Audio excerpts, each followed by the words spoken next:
Hi, welcome to my channel. Let's talk about plastics manufacturing business.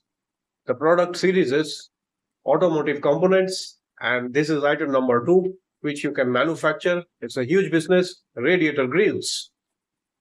Let's talk about the project in detail. What is the first thing you notice on your car's front? The radiator grills, the face of the brand, made by injection molding process. Material is ABS or PCABS, polycarbonate, acrylonitrile, butadiene, styrene. One piece used per car. Annual demand is 5 million units. It's chrome plated and painted and strictly Tier 1 territory because styling defines the brand identity. The grill is not just a decoration, it's prestige plastics in action.